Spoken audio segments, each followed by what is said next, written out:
Na semana de digestão das eleições autárquicas chegam os ajustes de contas e, quem sabe, a azia política. É o social-democrata Passos Coelho, é o socialista Ricardo Leão, é Mita Ribeiro do Chega. Fica para a jogada da semana deste Fora do Baralho, hoje com a equipa completa, os 4 ases reunidos, Susana Peralta, Jorge Fernandes, Nuno Garopa e Luís Aguiar Conraria. Nesta primeira parte, vamos ter cartas para as diferentes formas como Israel e o Hamas estão a reagir ao fim da guerra, a pobreza em Portugal, o WhatsApp interno do governo e também já um cheirinho de autárquicas, neste caso para elogiar. A primeira carta é de copas, Luís Aguiar Conraria, para o discurso de Pedro Duarte, eleito presidente da Câmara do Porto, por uma diferença de 2.000 votos para Manuel Pizarro, a quem dirigiu, de resto, palavras de apreço na noite eleitoral. E, na verdade, não foi só a Manuel Pizarro. Foi a todos os adversários. Foi a todos. Portanto, eu queria mesmo salientar isso. Estamos numa época de elevada polarização, em que se usa as vitórias e as derrotas que são normais e que são essenciais, não é? Porque para a democracia funcionar precisamos de derrotados. E, portanto, para o funcionamento da democracia, os derrotados são tão importantes como os vencedores, não é? Portanto, às vezes nós esquecemos disso. E realmente começar o discurso por cumprimentar todos os seus, penso que eram 11 adversários, e dirigir-se-lhes a eles com toda a delicadeza, simpatia, e depois também acho que mereceu Manuel Pizarro como o derrotado por tão pequena margem, merecia uma palavra especial. Acho que é bom, portanto, mostra que a nossa democracia ainda tem espaço para ser saudável, e isso é muito bom. Eu desde o início, já há vários meses, que achava que no Porto havia uma escolha feliz, no sentido em que havia 2 muito bons candidatos e que os portuenses ficariam bem servidos, quer ganhasse um, quer ganhasse o outro. Manuel Pizarro é também uma pessoa importante, já foi ministro, já foi eurodeputado, mas percebe-se que o sonho dele era ser presidente da Câmara do Porto. E Pedro Duarte também se percebe isso, aliás, foi perfeitamente explícito. Quer dizer, o Pedro Duarte, neste momento, não está no governo porque não quer, e não está no governo porque quis se candidatar à Câmara do Porto. Portanto, eu acho que os portuenses tiveram muita sorte com esta eleição, este discurso inicial de Pedro Duarte e também de Manuel Pizarro, a dizer que obviamente tinha cumprimentado e cumprimentava Pedro Duarte, confirma esta percepção que eu tinha. Pronto, o resto do discurso do Pedro Duarte, eu diria que podemos aqui dividir em 2 partes, uma que tem a ver com os seus projetos para o Porto, que me pareceu bem e normal, aquela parte final de achar que vai ser o líder do anticentralismo lisboeta e que vai ser a voz de todos os portugueses que não são de Lisboa e por aí fora. Isso já me parece que ele se está a exceder e que ninguém o elegeu para isso. Mas pronto, mas isso faz parte também da política normal. Queria salientar a parte positiva. Essas copas, uma dessas frases de Pedro Duarte: a democracia ganha-se com quem ganha as eleições e com quem não consegue ficar em primeiro lugar. Vamos passar para a carta do Nuno Garopa, mas antes disso, Nuno, um lembrete. Queres fazer aqui um lembrete? Qual é que é? Eu quero lembrar que não há provedor de justiça há 4 meses e meio e que continuamos com os conselhos superiores por constituir há 4 meses e meio e, portanto, a situação mantém-se. Não largas o tema, os ouvintes já perceberam e vai ser assim até haver provedor de justiça. Agora sim, a tua carta para o Taglin, quem não sabe o que é o WhatsApp interno do governo criado no tempo de António Costa, e é uma carta de ouros, Nuno, porque prova que o investimento superior a 1,5 milhão de euros valeu a pena? Só que não. Só que não, evidentemente. Deixa-me dizer que esta minha carta esta semana é porque não se demitiu ninguém do Tribunal Constitucional. Senão a minha carta seria para alguém que se demita do Tribunal Constitucional, chamando a atenção que também continuamos sem renovar o Tribunal Constitucional. Mas, na verdade, o Taglin, como disseste, é uma ferramenta supostamente de simplificação e modernização administrativa anunciada pelo PS em 2023 e que agora o atual governo diz que não sabe do que estamos a falar, nem conhece semelhante plataforma de modernização administrativa de comunicação interna do governo. O que eu queria dar a carta positiva, porque eu dou sempre cartas positivas, não como os outros aqui que dão paus e espadas, eu só dou cartas positivas. Bem, qual é o ângulo positivo desta matéria? É que o país é um país rico, porque deita fora 1,5 milhão, ninguém quer saber. Ninguém quer saber. Nenhum partido veio perguntar como é que isto é possível. E não houve debate rigorosamente nenhum, exceto nas redes sociais, onde, como é evidente, o pequeno debate que houve dividiu-se entre os bandidos do PS lá voltaram a roubar 1,5 milhão de euros ao país e os bandidos da AD que andam agora a gastar dinheiro na Microsoft e na Google e nas portas giratórias com a Microsoft e a Google deitaram fora o bom trabalho feito pelo PS. Seja bom ou seja mau, a verdade é que o país fala em modernização administrativa, simplificação administrativa há tantos anos, gasta dinheiro, rios de dinheiro nestes projetos que nem sequer depois se sabe o que aconteceu. E, portanto, fica esta nota de o país deve ser muito rico para desperdiçar constantemente este tipo de projetos e, evidentemente, para que fique claro, a minha carta de ouros é cínica, não é? Acho que deu para perceber, Nuno. Vamos agora à carta da Susana Peralta. Hoje, Susana, é Dia Internacional para a Erradicação da Pobreza. Tens uma carta de espadas não para o dia em si, presumo, não é? Mas para o contexto em que vivem muitas pessoas por esse país fora, a falta de voz que têm também e as políticas públicas mal direcionadas. Sim, mas antes disso deixa-me só fazer aqui um anúncio em primeira mão, Joker, é que nós aqui no Fora do Baralho adotámos o tagline, ou tagline, não sei como é que se diz, portanto vai passar a ser o nosso meio de comunicação interna, isto porque somos fundamentalmente contra o desperdício e portanto vamos nós dar uso a esse grande instrumento de comunicação seguro. E isto porque, claro, as coisas que nós dizemos no nosso grupo de WhatsApp não é para estarem a serem ouvidos por qualquer agente secreto de vários países, de várias polícias de vários países, cada um atrás de nós. Nós podemos fazer valer esse investimento. Sim, é isso. Nós aqui estamos para fazer valer os euros dos contribuintes portugueses e das contribuintes.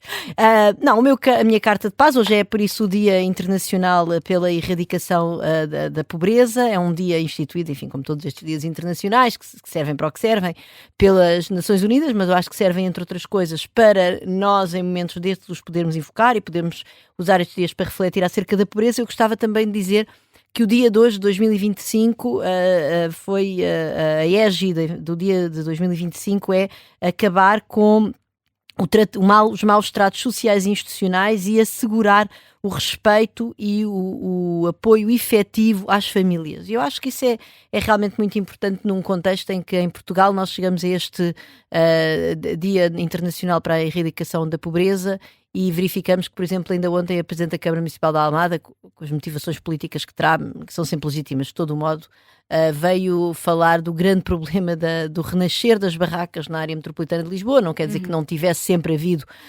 habitação autoconstruída em vários pontos, mas quer dizer, todos nós que vivemos a erradicação dos anos 90 e que agora cá estamos, verificamos que o fenómeno tem, empiricamente, quando nós andamos por aí, verificamos que há outro tipo de gravidade no problema. Quando ainda hoje, por exemplo, o público vinha com a história de uma pessoa que tem um curso superior, que teve uma carreira como bancária e que depois um divórcio, que é uma coisa que nós sabemos, digamos, as pessoas como eu que estudam este tipo de fenómenos, sabem que estes eventos da vida, muitas vezes uma separação, uma morte, podem de facto levar as pessoas a resvalar para a pobreza. E esta pessoa trabalha, ganha 900 euros por mês, mas como paga 750 euros de renda de casa para viver com a filha, que é estudante, no fundo praticamente alimenta-se através das ajudas do seu empregador, e isto tem a ver muito também, esta questão também da habitação nas nossas áreas metropolitanas tem muito a ver com esta questão do apoio à família, ou seja, é fundamental nós percebermos que não se erradica a pobreza, não se enfim, erradicar a pobreza de todas as maneiras é um objetivo aspiracional, nunca ninguém vai erradicar a pobreza nenhuma, mas combater a pobreza também não se faz. Impedir estes retrocessos, e não se faz sem a casa. É essencial para a saúde mental, é essencial para a saúde física, é essencial para o acesso a boas redes sociais, nas quais, portanto, era importantíssimo combatermos a segregação urbana. Estamos muito longe de ver isso hoje em dia, certamente em Lisboa, e pronto, e também queria chamar a atenção para uma entrevista ao Expresso da coordenadora da Estratégia Nacional contra a Pobreza, Sandra Araújo, em que ela fala, no fundo, de várias frustrações. Enfim, isto obviamente é a minha interpretação da entrevista da coordenadora, não é assim que ela coloca as coisas, mas falta de dados para monitorizar.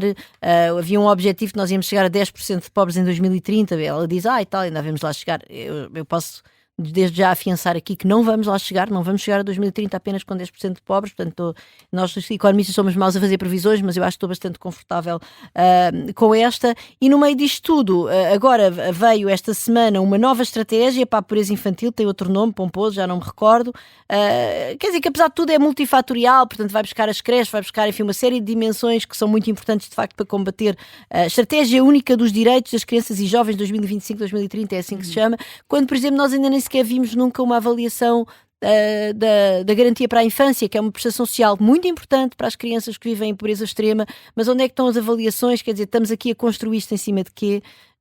E pronto, e através do tagline depois continuamos a nossa discussão. Sim, sei que não temos tempo, vai ser só uma resposta de sim ou não, mas prometo que vamos falar sobre isto noutro programa, mas em relação a essa questão das barracas, tem de haver ou não intervenção do Estado Central, como pedem algumas É evidente que tem de haver intervenção do Estado Central.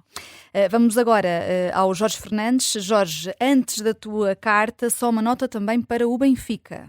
Eleições no Benfica. As eleições no Benfica são um acontecimento fundamental na vida do país e, portanto, acho que merecem aqui uma pequeníssima nota. Outro dia apareceu aí um cartaz de Noronha Lopes, para quem não sabe, é um dos candidatos à presidência do Benfica, e nesse cartaz víamos Noronha Lopes juntamente com João Moreira Rato, ex-presidente da Agência de Gestão da Tesouraria e da Dívida Pública, portanto, a agência que gera o endividamento de Portugal.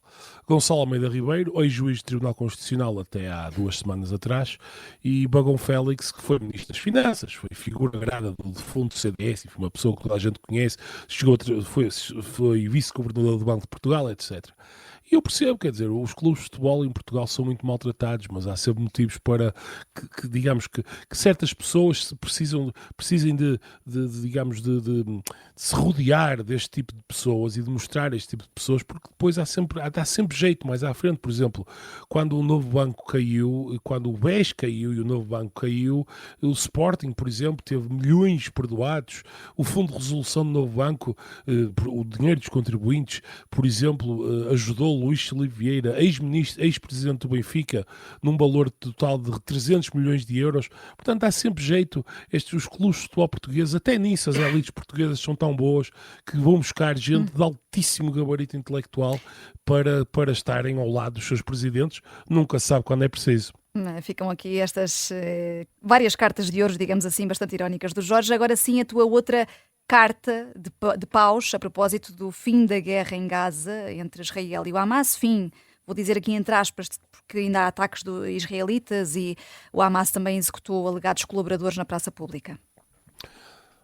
Sim, quer dizer, eu acho que agora que a situação no Médio Oriente entrou numa nova fase, não é? Quer dizer, acho que ainda não podemos falar de um acordo de paz, mas houve um cessar-fogo, acho que é a maneira mais correta de caracterizar a situação que está a acontecer. E está a haver um conjunto de negociações para vermos exatamente o que é que se vai passar a seguir. Mas agora que a atenção está a declinar um bocadinho, como é natural, quer dizer, a guerra de facto era um momento que tinha muito mais importância do ponto de vista mediático, etc., e tinha muito mais consequências na vida prática dos palestinianos, mas acho que vale a pena vermos as reações de ambos os lados ao final da guerra. Em Israel vimos o regresso dos reféns, o fim das hostilidades, e houve uma alegria genuína. Estavam milhares ou milhões de pessoas mesmo na rua a celebrar, quer dizer, como se eles próprios tivessem todos sido libertados. Foi muito interessante, inclusive, quando o Witkoff, que é o enviado do Trump para a região, fez um discurso perante centenas de milhares de pessoas, e a dada altura ele está a falar de Trump e as pessoas celebram e batem palmas, etc. E quando fala de Benjamin Netanyahu, houve uma assobiadela monumental por parte dos israelitas. O que de alguma maneira contraria a tese desta venalidade da sociedade israelita e mostra claramente que o povo israelita está completamente contra o seu governo e que acima de tudo queria que os reféns voltassem e que a guerra em Gaza terminasse o mais rapidamente possível. Portanto, isto foi a reação em Israel. Em Gaza, claro, vimos coisas radicalmente diferentes. Vimos muitas pessoas a celebrar, eu vi muitas pessoas a celebrar e a falar com muita alegria, e bem, certamente, estão muito aliviadas. Curiosamente, e quer dizer, estou à espera, peço aos nossos ouvintes que se alguém tiver imagens verdadeiras que me mande, eu não vi nenhuma imagem remotamente parecida, tipo Holocausto, digamos assim.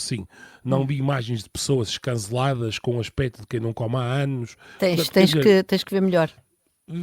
Então vais-me mandar, Susana, vou-te mandar. Vais-me mandar isso, que eu quero genuinamente ver. Não vi, sinceramente, vi pessoas cansadas, pobres, mas quer dizer, não vi pessoas, nenhuma remotamente, imagens de como quando os russos libertaram Auschwitz, ou quer dizer, portanto, a ideia de um genocídio. Jorge, total, há uma declaração da International Association of Genocide Scholars a defender o genocídio. É um bocadinho estranho tu agora, com base numa comparação de imagens descanceladas e tal, venhas aqui. Eu outro dia falei isso. Talvez não tenhamos tempo para discutir isso agora. Sim, já foi tema do Fora do Baralho Extra dos ouvintes. Sim, não temos tempo, Jorge. Independentemente disso, podemos sempre contar com o Hamas. Desde a saída de Israel, o que tem acontecido é que o Hamas tem organizado execuções públicas de centenas de pessoas, em muitos casos coletivamente, portanto, colocam inúmeras pessoas nas ruas, com imensa gente a assistir, incluindo crianças, e nessas execuções matam-se pessoas, quer dizer, dizem eles que são colaboradores, pessoas que não estão 100% alinhadas com o Hamas. E, portanto, eu acho que o problema de tudo isto, mais uma vez, é que a situação dos palestinianos não se resolve porque as duas entidades que não querem resolver a situação dos palestinianos é o governo de Benjamin Netanyahu, que felizmente para o ano enfrentará as urnas em Israel e certamente, espero eu, cairá. E depois temos o Hamas, que põe e dispõe além da bala e que felizmente para eles não será sujeito a qualquer tipo de escrutínio, nem democrático, nem de outra natureza, e podem continuar a matar pessoas à vontade indiscriminadamente quando as pessoas não estão perfeitamente alinhadas com os seus objetivos. Ajustes de contas lá fora em contexto de guerra, outro tipo de ajustes de contas cá dentro no pós-eleições autárquicas, é tema para a segunda parte já daqui a pouco.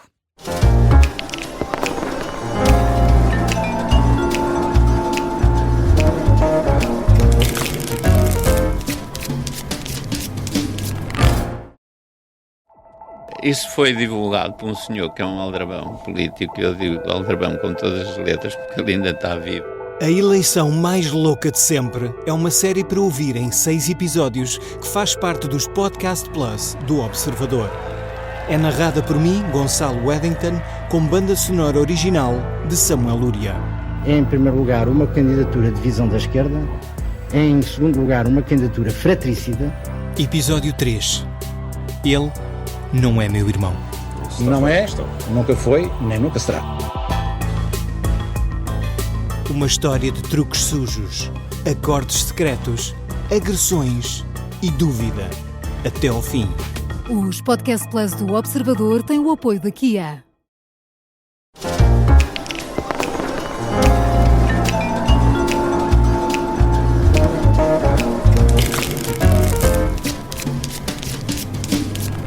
O PSD regressa à liderança do poder local 12 anos depois. O PS perde, mas resiste. A CDU ainda tem peso real em câmaras municipais, mas volta a perder bastiões importantes. O CDS não mexe. O Chega consegue as primeiras 3 câmaras, ficando aquém da meta alimentada pelo próprio líder. Entre os maiores partidos, as ondas de choque ainda ecoam, dias depois das eleições de 12 de outubro, quase uma semana depois até, com braços de ferro e ajustes de contas. Nuno Garopa, nesta segunda parte do Fora do Baralho, é esta a nossa jogada da semana. O PS voltou, como diz José Luís Carneiro, ou a Direção Nacional Socialista está a fazer uma leitura errada dos resultados, como sugere Ricardo Leão e até Pedro Nuno Santos? Repara, deixa-me dizer, eu acho que todos os partidos entraram neste ciclo eleitoral autárquico com um conjunto de problemas. E esses partidos saem todos deste ciclo com os mesmos problemas. Portanto, eu até tenho a visão que estas eleições autárquicas são bastante desinteressantes desse ponto de vista. E deixa-me dizer rapidamente, em relação ao que é mais fácil. O Chega é óbvio que o problema é que o líder vale mais que a marca. Já foi um problema nas europeias, volta a ser um problema nas autárquicas. Portanto, o problema continua. Nada mudou. No caso do PS... E depois quer dizer um bocadinho sobre a AD. Mas no caso do PS, qual era o problema do PS? O PS entrou neste ciclo em mínimos históricos. A esquerda soma cerca de 35% nas legislativas e o PS é bengala da AD na Assembleia da República, como já estamos a ver com o Orçamento de Estado. Como é que sai destas autárquicas? Sai em mínimos históricos, a esquerda como um todo volta a somar cerca de 35% e agora o PS é bengala da AD em quase todos os centros urbanos, porque as vitórias da AD foram tão curtas que precisam do PS em Lisboa, no Porto, em Gaia, em Sintra, em Braga, em quase todo o país. E, portanto, o PS sai como entrou. Não resolveu nenhum dos seus problemas. Deixem-me só dizer da AD. A AD teve um bom resultado e ganhou estas eleições, como ganhou as eleições legislativas. Mas o problema da AD também é o mesmo. Qual é? A AD, nestas eleições, conseguiu meter a IEL dentro da AD, e isso é muito importante para a AD, não sei se foi uma boa ideia para a IEL, e a AD conseguiu segurar o eleitorado fiel, ou seja, neste momento não acusa desgaste nem de Spino Viva, nem Elevadores da Glória, nem nada do que tem SNS, nada disso está a acusar desgaste no eleitorado da AD. Mas a AD tinha com a IEL 37% nas legislativas e volta a ter 37% nestas eleições. Portanto, a AD, que gastou 1.000 milhões durante os últimos 18 meses para estender a sua base eleitoral e ganhou 150 mil votos nas legislativas, a seguir já gastou mais umas migalhas nos pensionistas e numa série de ajudas aos jovens para tentar estender a sua base eleitoral, não conseguiu. Portanto, a AD tem um problema que é, num ciclo de 18 meses de festa, consegue simplesmente atingir o seu teto eleitoral, que são 37%, em conjunto com a IEL. E, obviamente, significa que sai destas eleições como entrou. Portanto, eu acho que os partidos todos estão a disfarçar e a querer fazer leituras otimistas dos resultados, quando, na verdade, isso não é verdade. Deixa-me só dizer o CDS, porque mencionaste o CDS. O CDS foi noticiado, tem 6 câmaras, é maravilhoso. O CDS tem 6 câmaras com 60 mil votos, 1%. Portanto, se for a votos, tem 1%. Nem se tem menos que o Chicão nas últimas eleições. Portanto, o resultado do CDS é o que é 1%. Agora, significa que resistiu. Pois resistiu dentro da AD, mas nenhum partido nestas eleições me parece que pode dizer que teve um resultado excepcional e que resolveu os seus problemas eleitorais com que vinha das legislativas. Estavas a dizer que foram eleições desinteressantes, mas a tua análise foi aqui bastante interessante. Não, é desinteressante no sentido de que não mudou nada. Ou seja, o ciclo político continua igual ao que estava antes das autárquicas. O que também tem valor político aqui para a análise. Luís Aguiar Conraria, Pedro Nuno Santos andou a fazer contas e conclui que a falta de entendimentos à esquerda prejudicou o PS e isso acabou por ser o seguro de vida do PSD nestas autárquicas. De resto, estava aqui também o Nuno a dizer que o PSD, a AD, acabou por ter vitórias curtas e vai precisar também do PS. É uma leitura razoável esta de Pedro Nuno Santos? Quer dizer, é evidente que a posteriori é fácil ir ver as votações que há em cada município e ver, ok, somando com este partido, tinha sido possível ganhar. Eu devo dizer que a dificuldade dessa análise, já agora, é que não é nada garantido que, juntando um novo partido, que as pessoas que iam votar no PS continuem a votar no PS, não é? Portanto, parece-me que, olhando para os resultados, que o Bloco de Esquerda se tornou um ativo tóxico, ou um passivo, não é? Foi isso que lhe chamámos segunda-feira. Portanto, que coligações com o Bloco de Esquerda se calhar teriam um efeito negativo e estas contas de somar não se aplicariam. Mas, por exemplo, no Porto com o LIVRE. Exatamente, ia dizer, com o LIVRE, parece-me que o LIVRE não teve esse efeito de espantar eleitores. Portanto, sim, quer dizer, não é possível ter a certeza, mas é provável que se o PS tivesse concorrido com o LIVRE no Porto, talvez em vez de ficar 2.000 votos atrás, tivesse ficado 500 votos à frente, ou 1.000 votos à frente. Quer dizer, não sei. Mas vamos lá ver. Isto estamos a falar de ganhar uma Câmara por 500 ou perdê-la por 500 votos. Quer dizer, a avaliação global da tendência não altera a análise que o Nuno Garopa acabou de fazer. O PS ter a votação que teve no Porto, ou ter exatamente a mesma, com mais 2.200 votos, a análise global que o Garopa fez mantinha-se. Há só uma coisa que acho que estás errado, Garopa, não é por nada, é só aqui uma precisão. No caso de Braga, a solução mais fácil para o vencedor, que é a AD, é coligar-se com o independente Ricardo Silva e com isso já tem maioria nos vereadores. Portanto, penso que é uma previsão, acho que será por aí que se irá resolver a governabilidade em Braga. Mas vamos ver também. Fica aqui essa aposta. Jorge, o Chega que ainda poderia estar nesta altura a saborear, pelo menos ter conseguido 3 câmaras, são as primeiras câmaras que acontece, pese embora muito atrás da meta de 30 que tinha sido traçada por André Ventura, estará agora o partido e o próprio líder a ponto de ter uma congestão com o ataque que o até há bem pouco tempo vice-presidente Mita Ribeiro desfere contra o presidente do partido. Acusa André Ventura, num artigo de opinião publicado esta sexta-feira no Observador, de ser um predador narcísico, de abusar do poder, de ser um demónio vingativo e muito mais coisas que não tenho tempo agora de estar aqui a citar. Bem, então... Vamos começar então por Mita Ribeiro. Bem, a primeira surpresa que eu acho que deveria, ou a primeira pergunta, se eu estivesse a falar com Mita Ribeiro, é a seguinte: como é que ele só descobriu agora que André Ventura é tudo isto? Porque aparentemente, quer dizer, Mita Ribeiro está lá há vários anos e, portanto, sabe, já conhece Ventura há tempo suficiente para perceber. Eu gostava que ele nos explicasse qual foi o gatilho que o fez agora, e só agora, no fundo, vir falar em público de Ventura desta maneira, e o que é que aconteceu. E, portanto, isso para mim é a grande questão, porque nada disto é novo. Aliás, há este livro agora que foi escrito pelo jornalista Miguel Carvalho sobre o Chega, e digamos que eu li o livro com alguma atenção, não em todo detalhe, mas com alguma atenção. E o que a maioria das pessoas que saíram do Chega comungam de muitas das caracterizações que Mita Ribeiro faz. Há muitas pessoas que falam de Ventura nestes termos e falam inclusive de Ventura como sendo não só o centro do poder sob o ponto de vista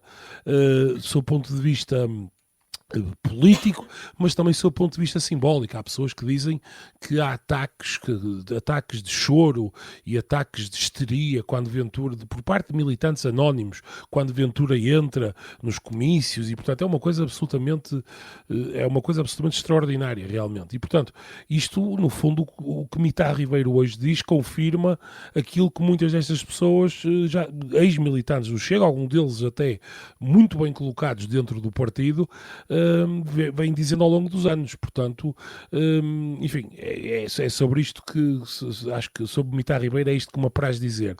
Mas agora sobre o Chega mais em geral e sobre as eleições, se me permites, Vanessa,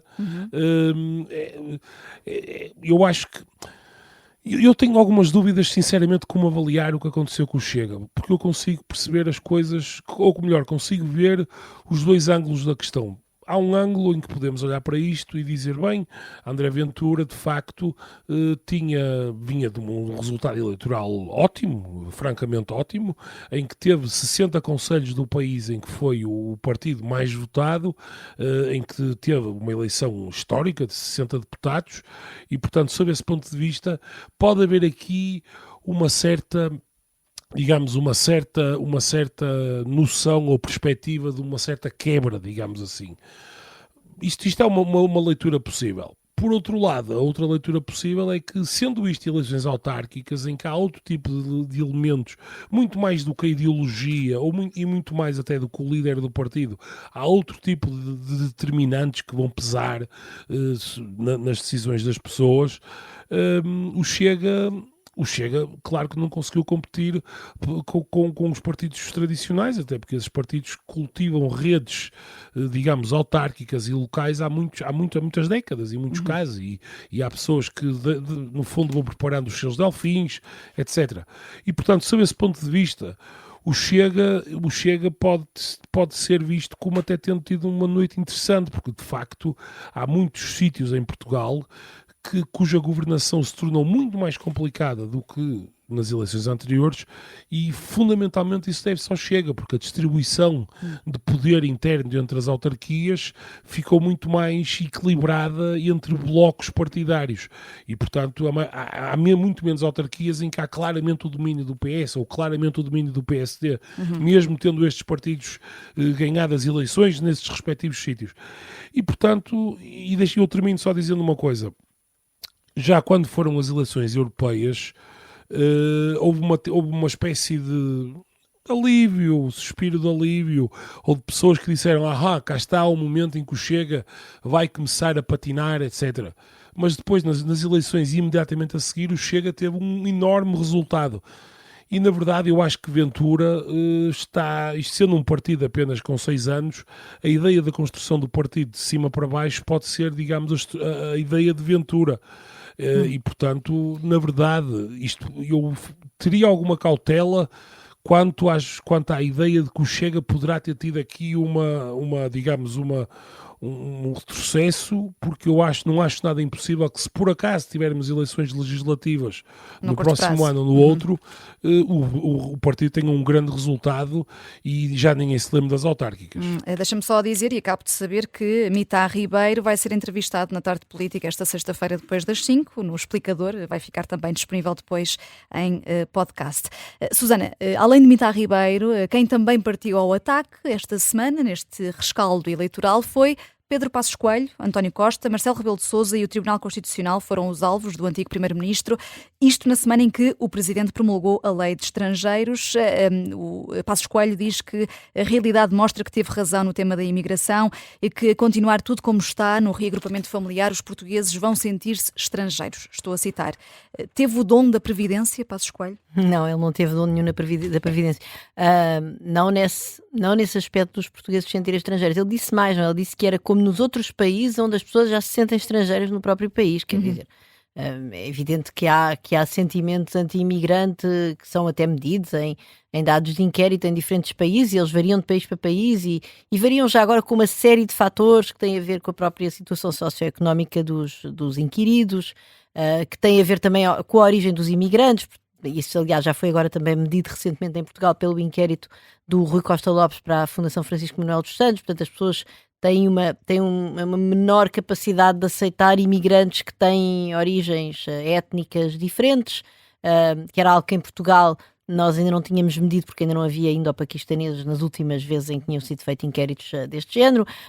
E isso é tudo verdade. Eu acho que desse ponto de vista o Pedro Passos Coelho, ele talvez tenha sentido antes do tempo que a questão da imigração iria ser um tema político em Portugal, provavelmente até antes do próprio Guru Ventura, não é? Que demorou mais tempo a virar dos ciganos para a imigração. Agora, onde ele não tem razão nenhuma é nesta coisa das pessoas se sentirem estrangeiras em casa, quer dizer, não há nada, vamos lá ver, mesmo nos países com maior penetração de imigrantes, que está muito longe de ser o caso de Portugal, as populações nativas continuam a ser muito, muito, muito largamente maioritárias, e os hábitos, os costumes, quer dizer, toda a organização da sociedade continua a ser em larguíssima medida determinada pelos locais, pelos nativos. Portanto, esta ideia de que nós nos vamos sentir estrangeiros no nosso próprio país, ou que isso já está a acontecer nos países europeus, é uma ideia perigosíssima, e é uma ideia que é reminiscente da grande substituição, e que eu francamente fiquei... Mas quer dizer, por um lado, Passos Coelho já tinha trazido os imigrantes e a segurança, e agora trouxe os imigrantes e, de facto, a aniquilação da nossa identidade, e isto nós nos sentimos estrangeiros em casa. E eu acho que isto é uma pessoa que tem... Se o Passos Coelho se quer filiar no Chega, eu acho que ele está perfeitamente à vontade de fazer valer os seus direitos políticos dessa forma. E depois outra coisa também que me pareceu, quer dizer, que me incomodou sobremaneira, foi o ar rejubilante de Pedro Passos Coelho. Portanto, ele estava felicíssimo. Eu realmente tinha razão, e naquela coisa enfim, a apresentação do livro do Miguel Morgado, Passos Coelho estava... Era como se ele estivesse à espera de uma desgraça que felizmente não aconteceu. Já agora não aconteceu nada de grave à nossa sociedade, nem à nossa economia. Estamos todos aqui lindamente com os imigrantes. E era como se ele estivesse à espera de uma espécie de uma catástrofe que realmente viesse confirmar as suas piores previsões. Eu achei, francamente, que foi um dos piores momentos políticos de Passos Coelho. Olha que eu tenho uma lista grande de... Já foste falando aqui e muitos fora do baralho. Esta é, de resto, a quinta intervenção política de Passos Coelho em menos de um mês, Nuno. Esta última no rescaldo das autárquicas. O antigo Primeiro-Ministro será sempre uma voz de autoridade e o que diz um sinal de que temos um país muito dividido ainda sobre este tema da imigração? Não, eu penso que aqui há uma questão, o país está dividido, mas o país não está dividido ao meio, não é? Quer dizer, neste momento há uma maioria de 2/3 na Assembleia da República da direita, que evidentemente tem uma visão muito concreta sobre a imigração. Isso mesmo foi sublinhado pelo Presidente da República esta semana, quando promulgou a lei. Portanto, quando diz o país está dividido, não, a esquerda continua a ser 1/3, e estas eleições confirmaram isso. E a direita soma mais de 50% nas autárquicas e neste momento tem 2/3 na Assembleia da República. Eu acho que a grande questão de Passos Coelho e de algumas vozes da direita do PSD, como Miguel Morgado, é que há alguma preocupação de que Luís Montenegro não parece decidir-se Se realmente esta maioria de 2/3 da direita é para fazer o trabalho que a direita espera há tantos anos, que é alterações muito significativas da Constituição e uma viragem à direita das políticas sociais, ou se vai manter este jogo de cintura que tem mantido até agora, quando esse jogo de cintura, não, como eu disse há pouco, de momento não acusa desgaste, mas também não acusa crescer à custa do PS. E, portanto, eu acho que há vozes à direita que estão a puxar o PSD para a direita, para se entender com o Chega e, de facto, assumir esta plataforma maioritária que tem na Assembleia da República. E haverá vozes no PSD, mais da ala esquerda, que têm uma ideia muito contrária. Uma dessas vozes a puxar para a direita é Pedro Passos Coelho.